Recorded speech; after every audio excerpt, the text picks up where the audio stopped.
No aniversário, meu marido foi o centro das atenções com a amante. Ele tremeu quando percebeu. A sala de jantar, iluminada pelas luzes douradas dos lustres de cristal, estava repleta de risos e brindes. Os convidados, todos elegantes em seus trajes de gala, erguiam taças de champanhe enquanto meu marido, Carlos, ocupava o centro do salão com uma confiança que eu não lhe conhecia. Ao seu lado, a sua companhia da noite, uma mulher de cabelos negros como ébano, vestida em um vestido vermelho que aderia ao corpo como uma segunda pele, riava de algo que ele sussurrava em seu ouvido, os dedos dele roçando levemente o braço dela. Eu observava tudo do canto da sala, o sorriso congelado no rosto enquanto seguria a taça com força suficiente para que as unhas marcassem o cristal. Ninguém parecia notar minha presença, nem mesmo as amigas que minutos antes me abraçavam com efusividade. Agora seus olhares estavam fixos no casal, como se eu já fosse uma sombra, um detalhe esquecido na decoração. Foi quando ele a beijou.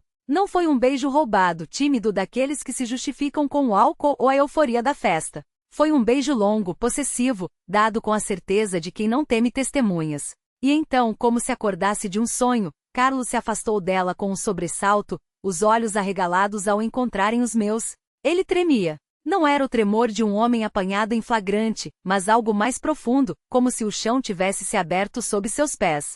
A mulher ao seu lado, percebendo a mudança, seguiu seu olhar e me viu. Seus lábios, ainda úmidos do beijo, curvaram-se em um sorriso triunfante, mas seus olhos, brilhavam com algo que não era vitória e sim reconhecimento. Conhecia aquele olhar. Era o mesmo que eu vira no espelho anos atrás, quando ainda acreditava que o amor era uma coisa indomável, capaz de sobreviver a qualquer traição. Mas não era amor o que havia entre eles. Era algo mais antigo, mais sombrio, como se aquela mulher não fosse uma amante, mas uma dívida que Carlos tentará enterrar há muito tempo. O silêncio se espalhou pela sala como uma mancha de tinta. Os convidados confusos olhavam de um para outro, esperando que alguém explicasse a cena. Mas ninguém o fez. Até que de repente a música parou. As luzes piscaram e quando voltaram ela não estava mais ao lado dele. Carlos permaneceu imóvel, os lábios entreabertos como se fosse dizer algo, mas nenhuma palavra saiu. Então, devagar, ele levou a mão ao bolso do paletó e retirou um envelope amarelado dobrado ao meio. Seus dedos tremiam ao desdobrá-lo, e quando seus olhos percorreram as linhas escritas à mão, seu rosto perdeu toda a cor. Eu não precisei me aproximar para saber o que estava escrito ali. Já conhecia aquelas palavras. Já as havia lido anos antes, em outra carta, outra vida. Você sabia que ela não era a primeira. Nem será a última. A voz dela ecoou na sala, embora seus lábios não tivessem se movido. E então, como se fosse um sinal, as portas da varanda se abriram com um estrondo, revelando a noite escura e o jardim vazio. Exceto por uma silhueta feminina, parada sob a lua cheia, vestida não mais de vermelho, mas de branco. Como no dia em que a enterramos. O envelope caiu dos dedos dele, flutuando até o chão como uma folha morta. O papel se abriu ao tocar o tapete, revelando uma caligrafia que pareceu se contorcer sob a luz trêmula do abajur, como se as letras ainda estivessem sendo escritas. Ele recuou, as costas colando-se à parede, os olhos fixos na figura além das portas. Ela não se movia. Não respirava. A brisa noturna agitava levemente o tecido do vestido branco, mas o corpo sob ele permanecia rígido, como esculpido em mármore. A lua, cruel em sua clareza, desenhava a sombra dela no chão de pedra do jardim, alongada e distorcida, como se algo a puxasse para baixo. Você a vê? Sussurrou ele, a voz quebrada. Não era uma pergunta. Era um lamento.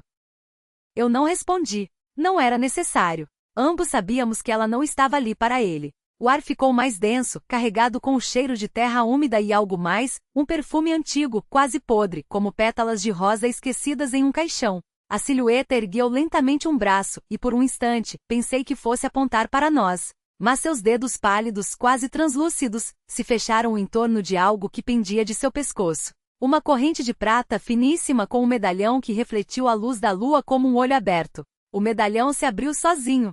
Dentro não havia retrato. Só uma data gravada em letras miúdas, 12 de maio de 1923. A mesma data que estava no envelope amarelado. A mesma data que agora eu me lembrava, estava também na lápide dela. Ela não é quem você pensa, murmurei, mais para mim mesmo do que para ele. A figura no jardim inclinou a cabeça, como se ouvisse. Então, devagar, começou a caminhar em nossa direção. Não havia passos. Não havia som. Só o vestido branco arrastando-se sobre a grama, como se carregasse o peso de todas as mentiras que havíamos enterrado com ela. As portas da varanda se fecharam com um baque seco. Ela estava do outro lado do vidro agora, tão perto que eu podia ver os fios de prata em seus cabelos, os lábios entreabertos, a pele esticada sobre os ossos como pergaminho. Seus olhos, eram 2 poços negros, sem fundo, onde qualquer um que olhasse demais poderia se perder. Você prometeu, disse ela e desta vez sua voz não foi um eco. Foi um sopro gelado contra nosso pescoço, um sussurro que se enroscou em nossos ossos. Você prometeu que não haveria outra. Ele caiu de joelhos. Não chorei. Não gritou. Só levou as mãos ao rosto, como se pudesse apagar a memória daqueles olhos, daquela data, daquela promessa quebrada. Eu sabia o que viria a seguir. Sempre soube. Porque a carta não era para ele. Era para mim. A carta estava sobre a mesa de mármore, selada com cera negra que ainda exalava um cheiro de terra úmida e algo mais antigo, algo que não tinha nome. Meus dedos tremiam ao tocá-la, não por medo, mas por uma espécie de reconhecimento, como se aquelas linhas fossem veias do meu próprio corpo, pulsando com um sangue que não era meu. Dentro, a caligrafia era precisa, quase cirúrgica, cada letra um corte no papel. Você conhece as regras. Ele era o terceiro. Não haverá um quarto. Não havia assinatura. Não precisava. Do lado de fora, ela ainda estava parada, as mãos pressionadas contra o vidro como se pudesse dissolver a barreira só com a vontade. Seus dedos deixavam marcas úmidas no cristal, não de suor, mas de algo mais espesso, mais escuro, que escorria devagar, traçando caminhos como lágrimas invertidas. Você sabe, murmurou ela, e desta vez a voz não foi só para ele. Foi para mim. Você sempre soube. Ele ainda estava de joelhos, as costas curvadas como se carregasse um peso invisível. Não olhava para trás. Não olhava para mim. Talvez soubesse, como eu, que não adiantaria. Eu desdobrei a carta novamente. No verso, quase apagado pelo tempo, havia um número, X. 29. Não era uma contagem. Era um aviso. O relógio da sala bateu meia-noite. Ela sorriu, e o vidro entre nós começou a rachar. O vidro e a contagem. A primeira rachadura foi fina como um fio de cabelo, serpenteando do centro da palma dela até a borda do vidro. Depois veio outra e outra, até que a superfície se fragmentou em uma teia de linhas brilhantes, como se o próprio ar estivesse se partindo para deixá-la passar. Mas ela não se moveu. Permanecia ali, os dedos ainda pressionados contra a barreira que agora tremia, não mais sólida, mas sim como a superfície de um lago prestes a congelar, ou a se quebrar de vez. 29, repetiu ela, e sua voz era como o som de folhas secas sendo esmagadas sob os pés. Você contava, não contava? Eu não respondi. Não porque não quisesse, mas porque minha garganta havia se fechado, como se as palavras fossem pedras afundando em lama. O número na carta ardia contra meus dedos. X. Não era apenas um aviso. Era uma sentença. O homem ajoelhado no chão. Ele, que nunca teve nome para mim, só uma sombra que se arrastava pelos cantos da casa, finalmente ergueu a cabeça. Seus olhos estavam vermelhos não de choro, mas de algo mais antigo, mais profundo, como se tivessem sido queimados por dentro. Ela não é sua, disse ele, e sua voz era áspera como se tivesse engolido o vidro. Nunca foi. A mulher.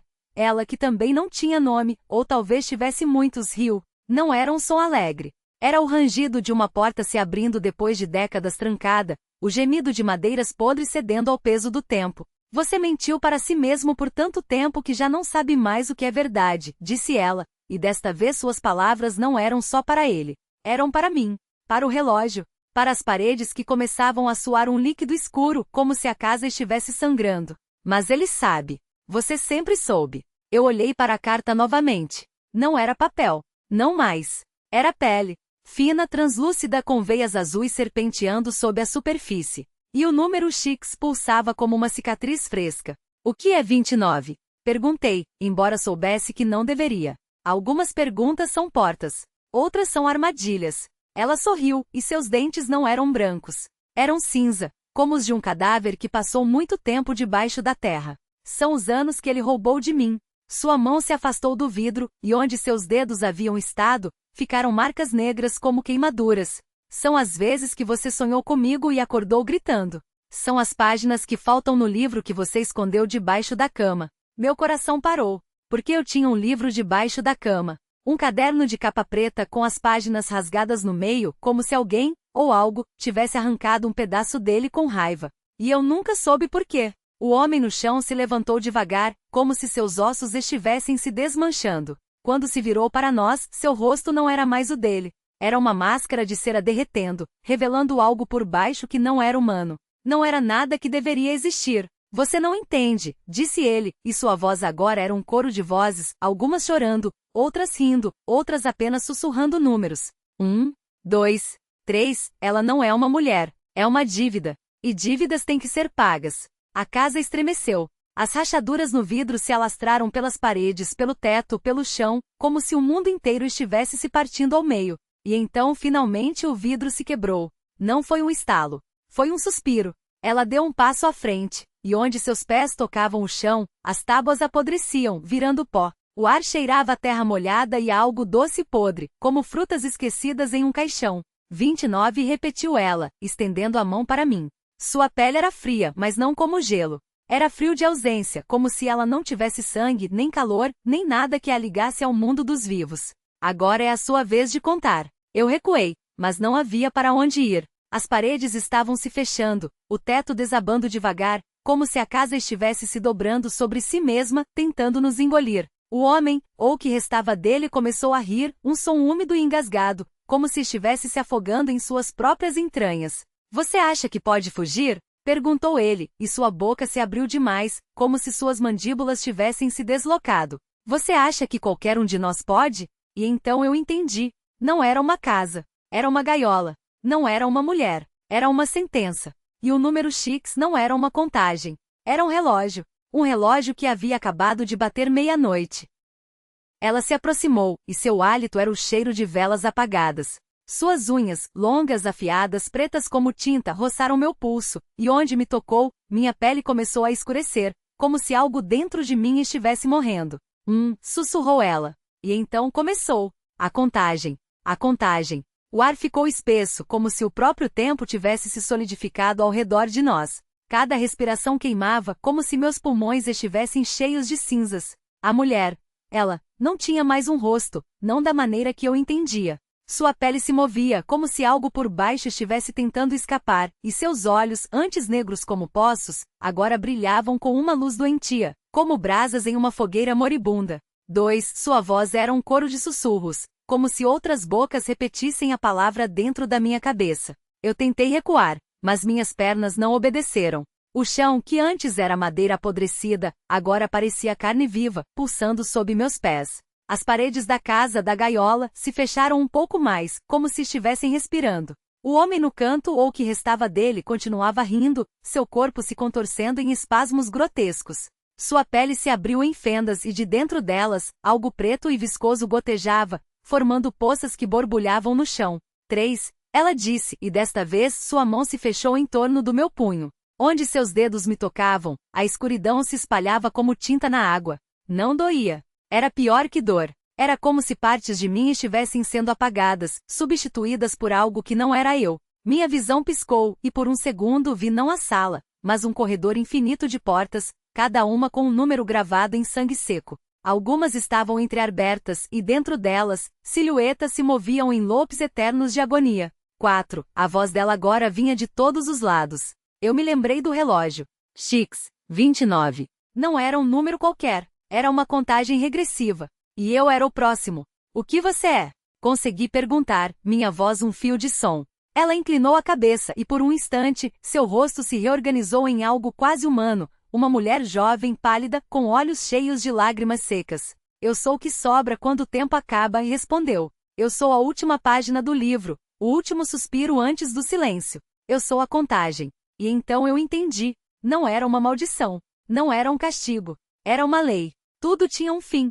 Tudo tinha um número. E quando esse número chegava a 0, ela vinha. Não para matar. Para coletar. Para levar embora o que restava e guardá-lo em algum lugar onde o tempo não existia mais. 5. Ela sussurrou e suas unhas afundaram mais fundo. Eu senti algo se soltar dentro de mim. Não era medo. Era aceitação. Uma parte de mim sempre soube que este momento chegaria. Que não havia escapatória. Que a casa, a mulher, o homem rindo no canto, tudo isso era apenas o mecanismo. A engrenagem de um relógio muito maior. 6. Sua boca se abriu e desta vez vi o vazio dentro dela. Não escuridão. Nada. Um lugar onde nem a luz nem o som existiam. Eu fechei os olhos. E então, como um fio se rompendo, ouvi. 29. Não foi ela quem disse. Foi eu. Meus lábios se moveram sem minha permissão, e as palavras saíram como se tivessem estado presas dentro de mim por uma eternidade. Quando abri os olhos novamente, ela estava parada e imóvel, como se algo a tivesse surpreendido. Você e sua voz tremia. Você sabe. E eu sabia. Porque eu não era apenas mais um na contagem. Eu era o relógio. E o relógio tinha acabado de reiniciar. A sala tremeu. As paredes se esticaram, como se estivessem sendo puxadas de volta para alguma forma original. O homem no canto parou de rir. Sua boca se fechou com um estalo úmido, e seu corpo se desfez em cinzas, como se nunca tivesse existido. A mulher. Ela recuou, seus dedos se soltando do meu pulso. A escuridão em minha pele retrocedeu, como maré baixa, deixando para trás apenas uma cicatriz fina e prateada, como um número gravado na carne. Isso não é possível, ela murmurou. Mas era. Porque eu me lembrava agora. Lembrava de outras vidas, outros fins, outras contagens. Eu tinha sido o primeiro. E o último. E todos os que estavam no meio. Eu era o guardião do tempo que ela colhia. E o tempo tinha voltado a correr. A casa e a gaiola se desfez ao nosso redor. As paredes se transformaram em fumaça, o teto se abriu como um olho se fechando depois de um longo sono. Quando a luz do dia entrou, ela gritou não de dor, mas de fúria, porque ela sabia o que isso significava. Ela não era mais a única a contar. Você não pode me prender aqui, rosnou, seu corpo começando a se desintegrar em sombras. Eu sou eterna. Não, respondi. Você é só o fim. E todo fim tem um começo. Ela se dissolveu, seu último suspiro um vento gelado que varreu o que restava da casa.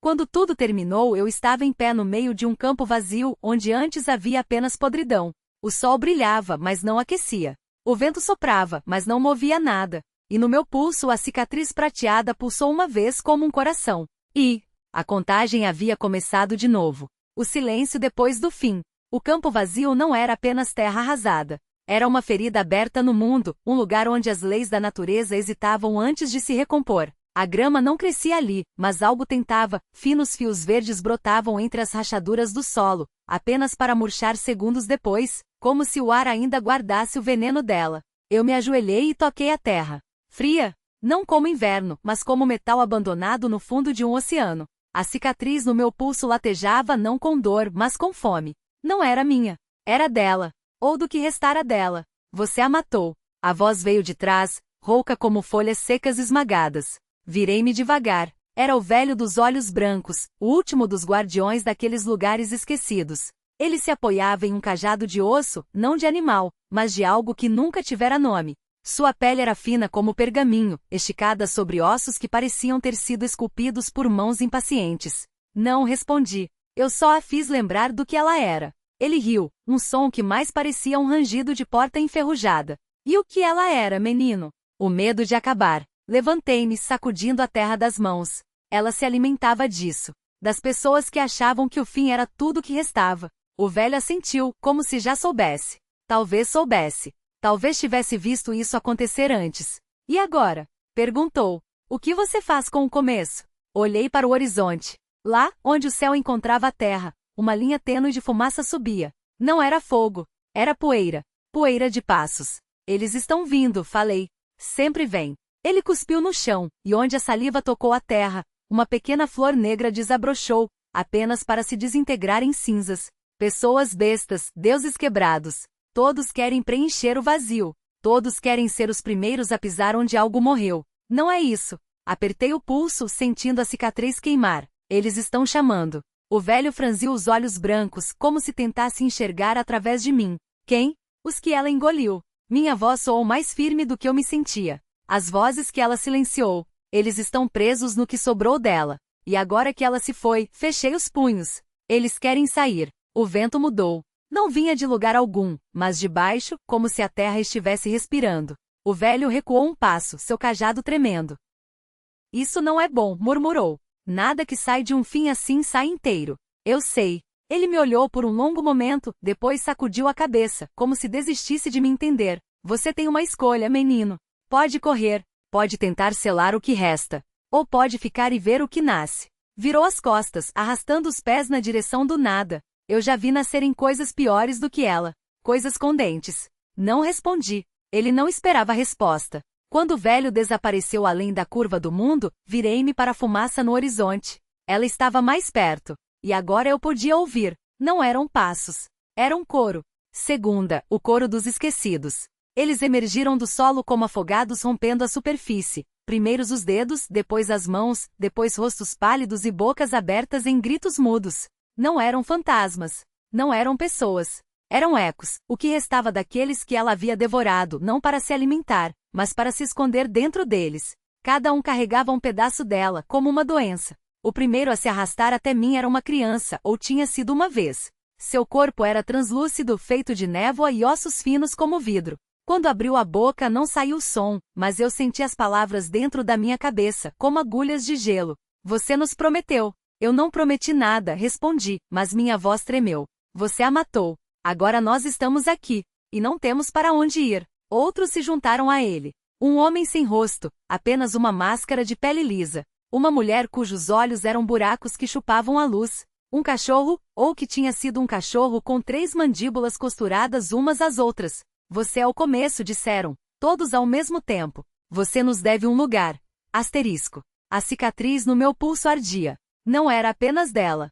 Era deles. Eles estavam tentando entrar. Tentando usar meu sangue como âncora. Não, sussurrei. Mas o coro crescia. E o chão sob meus pés começou a rachar. Terceira, a última contagem. Eu poderia ter corrido. Poderia ter tentado selá-los como o velho sugeriu. Mas algo dentro de mim, algo que não era meu, algo que ela havia deixado para trás, sabia que não adiantaria. Eles não eram o problema. Eu era. Porque a cicatriz no meu pulso não era apenas uma marca. Era uma porta. E ela não se fecharia até que tudo que havia sido engolido encontrasse um lugar para ir. Respirei fundo. E então, pela primeira vez, deixei. Não foi como abrir uma porta. Foi como rasgar a pele. O coro uivou quando as sombras dentro de mim se soltaram, não como pragas, mas como pássaros presos há muito tempo em uma gaiola. Eles subiram, girando no ar como folhas em um redemoinho e então, caíram. Não no chão. Dentro do chão. O campo estremeceu. As rachaduras se alargaram, e de cada uma delas brotou algo novo.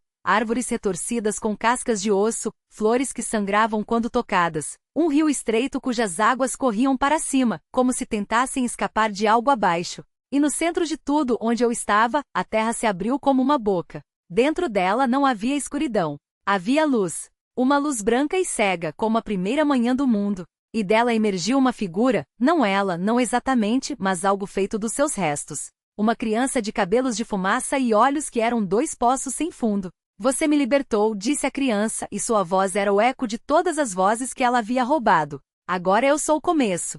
Eu deveria ter sentido medo. Mas tudo o que senti foi alívio. Porque a criança sorriu. E onde seus pés tocavam a terra, a grama crescia. Quarta, o primeiro dia. O velho dos olhos brancos voltou ao anoitecer. Ele parou à beira do campo, que agora não era mais um campo, mas um bosque estranho, cheio de coisas que não tinham nome, e olhou para mim. Você fez uma coisa perigosa, disse. Eu sei. Eles vão voltar. Sempre voltam. Eu sei. Ele grunhiu, como se esperasse que eu discutisse. Quando não o fiz, simplesmente assentiu. Bom, então você não é tão estúpido quanto parece. Virou-se para ir embora, mas parou. E a cicatriz? Olhei para o meu pulso. A marca prateada ainda estava lá, mas não doía. Não queimava. Era apenas uma lembrança. Ela se foi e respondi. O velho riu, dessa vez um som quase humano. Nada nunca se vai de verdade, menino. Só muda de forma. E com isso ele se dissolveu na noite, deixando para trás apenas o cheiro de terra molhada. Fiquei ali por um longo tempo, ouvindo o vento nas árvores que não deveriam existir. Depois, entrei no bosque. Lá dentro, a criança de fumaça brincava com as sombras dos que haviam sido engolidos. Eles não eram mais ecos. Eram crianças também. Ou quase isso. Quando me viram, pararam. A criança de fumaça sorriu. Você fica? Perguntou. Não respondi com palavras. Só me ajoelhei e toquei a terra. E pela primeira vez em muito tempo senti algo crescer.